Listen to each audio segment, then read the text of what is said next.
السلام علیکم محترم ناظرین۔ ایک دفعہ سلطان صلاح الدین ایوبی پریشانی کی حالت میں محل کے صحن میں ٹہل رہے تھے۔ علی بن سفیان نے پوچھا، حضور آخر اس پریشانی کی وجہ کیا ہے؟ تو سلطان صلاح الدین ایوبی رحمۃ اللہ علیہ نے علی بن سفیان کو بتایا کہ فلاں جگہ سے میرا ایک خاص جاسوس جو کہ آج سے 2 دن پہلے اس کو فلاں مقام پر پہنچ جانا چاہیے تھا، لیکن وہ ابھی تک نہیں پہنچا، اور اس کے پاس بہت اہم معلومات تھیں، اور پریشانی کی بات کہ وہ خفیہ راستے سے آتا ہے جس کا اس کے علاوہ کسی کو نہیں پتہ، لہٰذا اس کے پیچھے ہم سپاہی بھی نہیں بھیج سکتے۔ مجھے ڈر ہے کہ وہ جاسوس دشمن کے ہاتھ نہ لگ گیا ہو اور وہ اہم معلومات کہیں ضائع نہ ہو جائیں۔ علی بن سفیان نے کہا، حضور بے شک آپ کے ہر جاسوس کے پاس وہ معلومات ہوتی ہیں کہ جو کہ مظلوموں کے محافظ ہوتی ہیں، آپ اطمینان رکھیں، وہ معلومات کہیں نہیں جا سکتی۔ ہو سکتا ہے کہ کسی راستے کی رکاوٹ کی وجہ سے وہ جاسوس لیٹ ہو گیا ہو۔ سلطان صلاح الدین ایوبی رحمۃ اللہ علیہ نے علی بن سفیان کو سر ہلاتے ہوئے ہاں میں جواب دیا، اور پھر علی بن سفیان کو حکم دیا کہ ایک سپاہیوں کا دستہ تیار کرواؤ، ہم ابھی اور اسی وقت شکار کھیلنے کے لیے چلے جائیں گے، کیونکہ اس سے پہلے بھی جب بھی سلطان صلاح الدین ایوبی بے اطمینان ہوتے تو شکار کھیلنے کے لیے چلے جاتے۔ سلطان صلاح الدین ایوبی رحمۃ اللہ علیہ اپنے خاص سپاہیوں کے دستے کے ساتھ جنگل کی طرف روانہ ہو گئے۔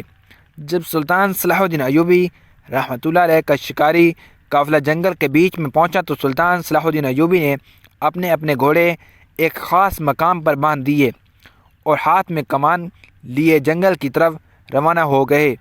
شکار کھیلتے کھیلتے سلطان صلاح الدین ایوبی رحمۃ اللہ علیہ نے ایک ایسا منظر دیکھا جس نے سلطان صلاح الدین ایوبی کی کھینچی ہوئی کمان کو اس وقت روک لیا۔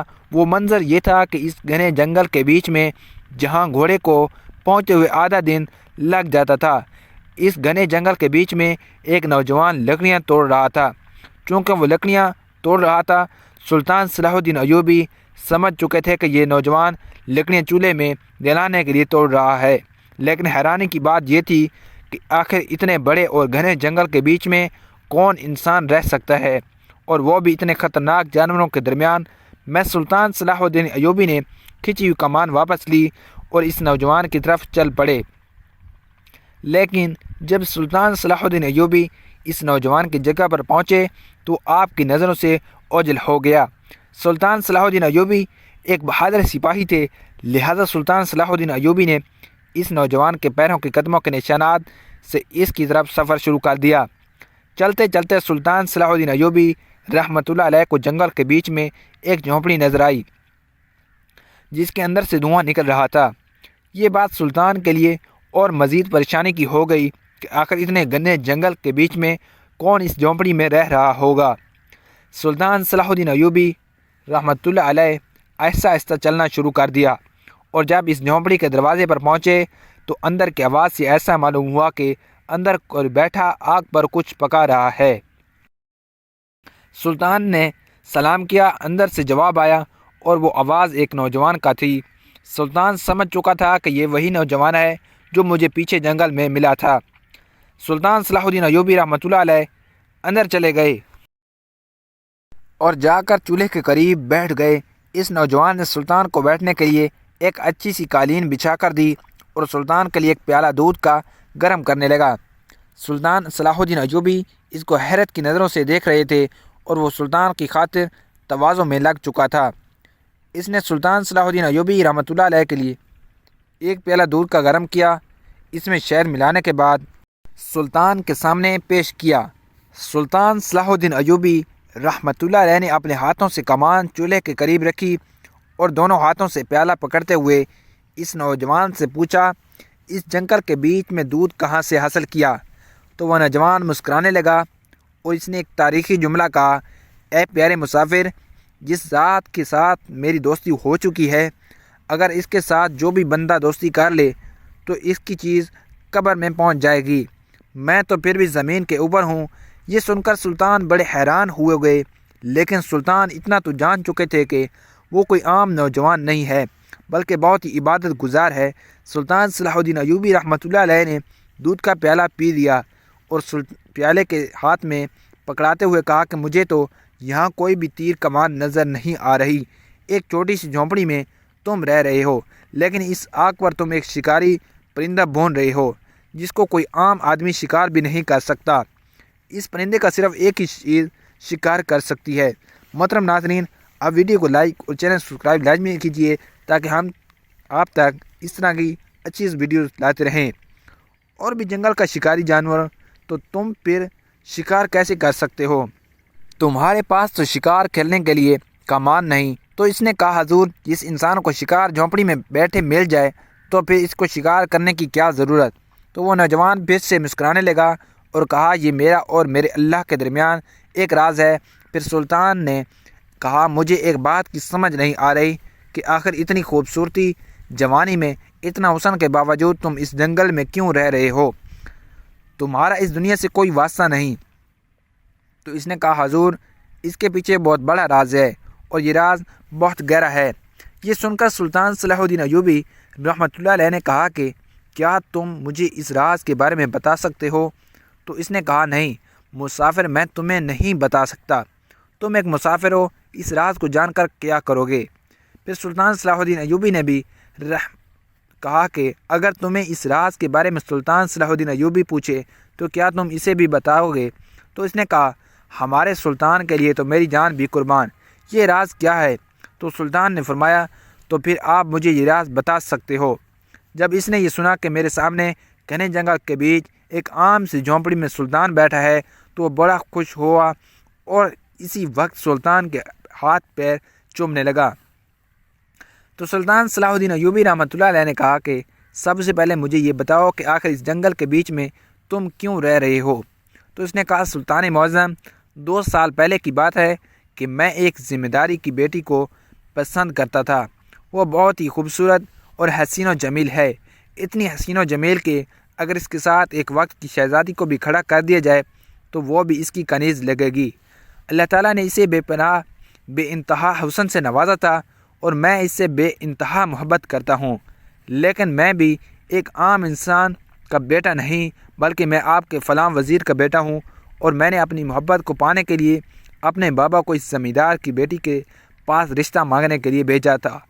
تو اس کی بیٹی نے کہا کہ اگر تیرا بیٹا میرے 3 سوالوں کے جواب دے دے تو میں اس کے ساتھ شادی کرنے کے لیے تیار ہوں، لیکن اگر وہ یہ سوالوں کے جواب نہ دے سکا تو میں اس کے ساتھ شادی نہیں کروں گی۔ سلطان معظم، میں اس کے پاس پہنچ گیا۔ زمیندار کے ڈیرے پر تمام گاؤں والے اکٹھے تھے۔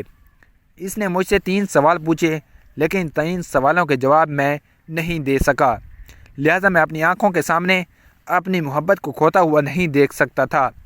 اور اس پریشانی کے عالم میں نے سوچا کہ جب میرے بابا کے پاس اتنی طاقت، اتنی دولت، اتنا اثر و رسوخ ہونے کے بعد بھی میں اپنی محبت کو نہیں پا سکا، تو پھر اپنی محبت کو پانے کے لیے میں کس کے پاس مجھے جانا چاہیے؟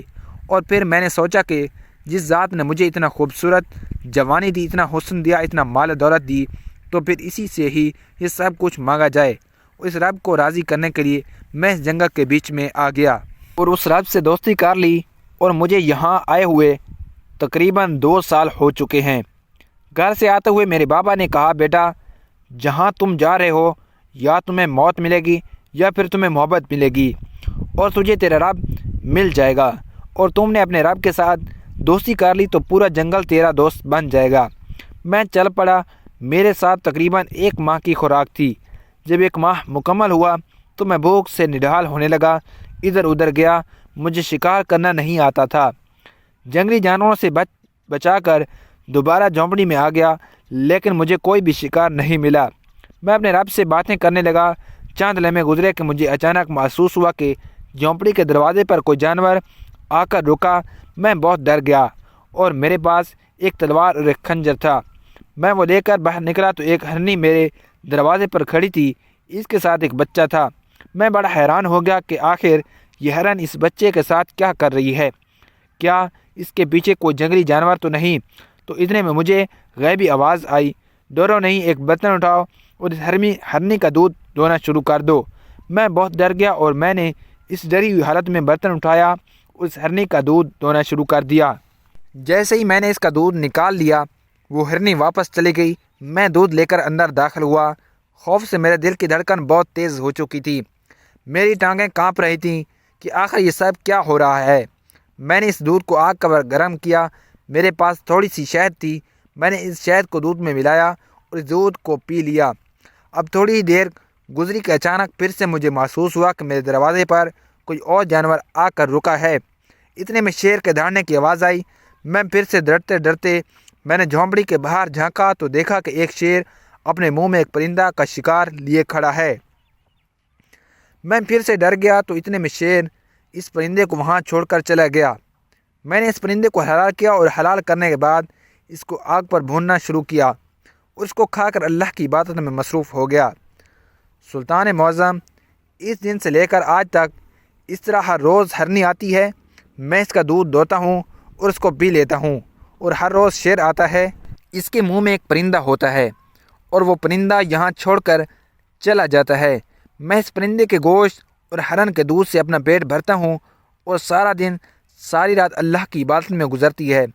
عبادت کرتے کرتے مجھے نیند آ جاتی ہے اور پھر جیسے ہی آنکھ کھلتی ہے پھر عبادت میں مصروف ہو جاتا ہوں۔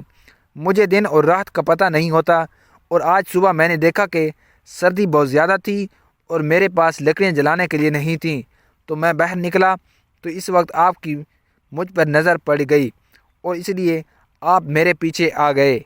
یہ سن کر سلطان صلاح الدین ایوبی بڑے حیران ہو گئے کہ جب انسان اپنے رب سے لو لگا لیتا ہے تو پھر جنگلی جانور بھی اس کے غلام ہو جاتے ہیں۔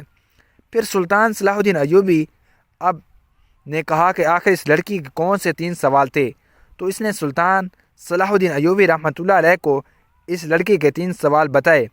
سلطان صلاح الدین ایوبی رحمۃ اللہ علیہ اس کے سوال سن کر بڑا حیران ہوا۔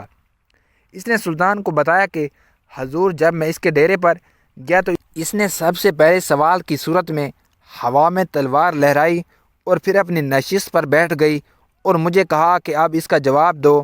مجھے اس کے ہاتھ کے اشاروں کی سمجھ نہیں آئی۔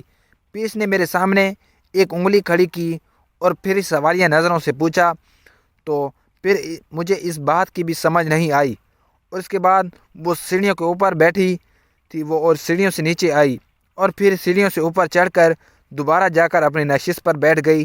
یہ تینوں سوال اس کے بڑے عجیب تھے۔ بغیر بولے اس نے اپنے تینوں سوال کر دیے، لیکن میں اس کے ایک بھی سوال کا جواب نہیں دے سکا۔ سلطان صلاح الدین ایوبی رحمۃ اللہ علیہ بڑے حیران ہو گئے۔ سلطان صلاح الدین ایوبی سوچ رہے تھے کہ آخر ان تینوں سوالوں کا جواب کیا ہو سکتا ہے۔ سلطان صلاح الدین ایوبی رحمۃ اللہ علیہ نے اسی وقت وضو کیا اور 2 رکعت نفل نماز ادا کرنے کے بعد سجدے میں گئے اور دعا مانگی، اے میرے رب، اس نوجوان کی محبت کے صدقے جس نے محلات کو چھوڑ کے اس جنگل کو اپنا گھر بنا لیا، آپ ہمیں روشنی دکھائیں۔ جیسے سلطان سجدے سے اٹھے تو سلطان صلاح الدین ایوبی رحمۃ اللہ علیہ کے دماغ میں ان تینوں سوالوں کے جواب آ چکے تھے۔ سلطان صلاح الدین ایوبی رحمۃ اللہ علیہ نے اس نوجوان کو 3 سوالوں کے جواب بتایا اور کہا، تم اس لڑکی کو اس سوالوں کے جواب دے دینا۔ اگر ان سوالوں کے جواب درست ہوئے تو تم اس زمیندار کی بیٹی کو لے کر میری عدالت میں آ جانا، میں ہی تم دونوں کا نکاح پڑھاؤں گا۔ یہ سن کر وہ نوجوان بہت خوش ہو گیا اور کہا کہ میں جانتا تھا کہ جس ذات سے میں نے اپنی محبت کو مانگا وہ ایک نہ ایک دن کسی نہ کسی انسان کو میرے پاس ضرور وسیلہ بنا کر بھیجے گا، اور آج آپ کو میرے پاس وسیلہ بنا کر بھیجا۔ سلطان صلاح الدین ایوبی رحمۃ اللہ علیہ نے اس نوجوان کے ہاتھوں پر بنا ہوا پرندہ کھایا اور اپنی تلوار اور کمان لے کر وہاں سے چلے گئے۔ اگلی صبح نوجوان پیدل چلنا شروع ہو گیا اور تقریباً 3 دن کے سفر کے بعد وہ زمیندار کے ڈیرے پر جا پہنچا۔ جب وہ حویلی کے دروازے پر پہنچا تو زمیندار کی بیٹی کو اس کے ملازموں نے بتایا کہ ایک بڑی سی داڑھی کے ساتھ نورانی چہرے والا نوجوان کھڑا ہے۔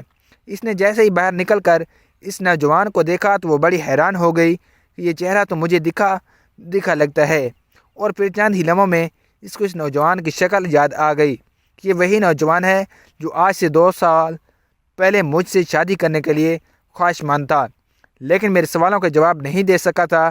زمیندار کی بیٹی نے اسی وقت اپنی کنیز کو حکم دیا کہ جا کر اس نوجوان کو اندر لے آؤ۔ کنیز گئی اور اس نوجوان کو زمیندار اور اس کی بیٹی کے سامنے پیش کر دیا۔ زمیندار کی بیٹی نے اس نوجوان سے پوچھا، بتاؤ کیا کرنے آئے ہو اور یہ تمہارا لباس کیسا ہے؟ تو اس نے کہا کہ تم یہ سب چھوڑو، میں تم سے نکاح کرنے کے لیے آیا ہوں۔ تو زمیندار کی بیٹی نے کہا تم نہیں جانتے کہ میں نے اپنے آپ سے وعدہ کیا تھا کہ اپنے آپ سے وعدہ کیا تھا کہ 3 سوالوں کا جواب آپ نہیں دے سکتے میں اس وقت تک شادی نہیں کروں گی، اور تم جانتے ہو کہ تمہیں ان 3 سوالوں کے جواب نہیں آتے۔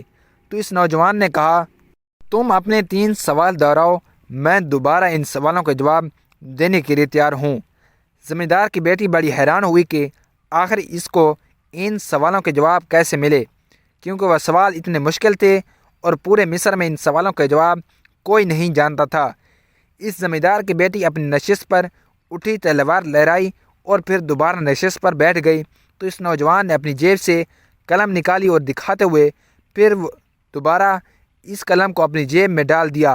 اتنے میں زمیندار کی بیوی بولی اے نوجوان، تم خوش قسمت ہو، تم نے میری بیٹی کے پہلے سوال کا جواب دے دیا۔ پھر اس نے ایک انگلی دکھائی تو اس نوجوان نے انگلی کے اشارے سے اوپر ہاتھ کیا۔ اب پھر زمیندار کی بیوی نے کہا اے نوجوان، تم خوش قسمت ہو، تم نے شہزادی کے دوسرے سوال کا بھی جواب دے دیا۔ تمام گاؤں والے حیران کہ آخر سوال کیا تھے اور جواب کیا۔ لوگوں کا تجسس بڑھ رہا تھا۔ پھر زمیندار کی بیٹی نے اپنا تیسرا سوال کرنے کے لیے سیڑھیوں سے نیچے اتری اور پھر دوبارہ سیڑھیوں پر چڑھ کر اوپر چلی گئی۔ زمیندار اب دیکھ رہا تھا کہ آخر اس نے تیسرے سوال کا جواب دے دیا تو یہ نوجوان میری بیٹی سے نکاح کرنے کے لیے کامیاب ہو جائے گا۔ تو اس نوجوان نے شہزادی کے سامنے اپنے دل پر ہاتھ رکھتے ہوئے کہا بے شک آج میں کامیاب ہو گیا۔ یہ سن کر شہزادی نے تالیاں بجائیں اور کہا بے شک تم نے میرے تینوں سوالوں کے جواب دے دیے۔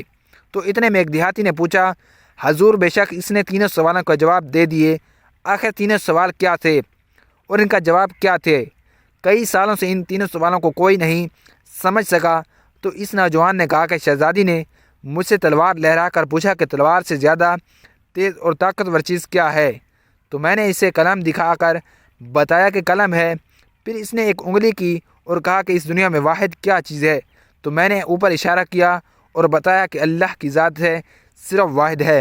پھر وہ سیڑھیوں سے نیچے آئی اور پھر اوپر چڑھی اور اس نے مجھ سے پوچھا کہ انسان کا کون سا جسم کا حصہ ہے جو کبھی نہیں دکھتا؟ تو میں نے دل پر ہاتھ رکھ کر بتایا کہ اگر انسان 100 سال بھی زندہ رہے تو اس کا دل کا کام کرنا کبھی بند نہیں کرتا اور کبھی نہیں تھکتا اور ہر وقت کام کرتا ہے، لہذا میرا تیسرا جواب تھا دل۔ جیسے اس نوجوان نے 3 سوالوں اور ان کے جواب دیے تو ساری حویلی میں موجود دیہاتی لوگ تالیاں بجانے لگے اور ایک دوسرے کو کہنے لگے جس سوال کا جواب بڑے بڑے وزیر اور شہزادے نہیں دے سکے، آخر اس کا سوال کا جواب اس نوجوان نے دے دیا۔ اتنے میں زمیندار نے اعلان کیا کہ ابھی اور اسی وقت میری بیٹی اور اس نوجوان کا نکاح کیا جائے۔ تو اس نوجوان نے حضور بے شک نکاح ہوگا، لیکن یہاں نہیں بلکہ سلطان صلاح الدین ایوبی رحمۃ اللہ علیہ کے دربار میں۔ تمام لوگ حیران ہو گئے۔ پھر اس نوجوان نے شہزادی کو اسی وقت اپنے گھوڑے پر بٹھایا اور سلطان صلاح الدین ایوبی رحمۃ اللہ علیہ کی دربار میں لے گیا۔ سلطان صلاح الدین ایوبی رحمۃ اللہ علیہ نے جب دونوں کو دیکھا تو مسکرانے لگے اور پھر سلطان صلاح الدین ایوبی نے ان دونوں کا نکاح پڑھوایا اور اسی طرح سلطان صلاح الدین ایوبی رحمۃ اللہ علیہ نے ان کو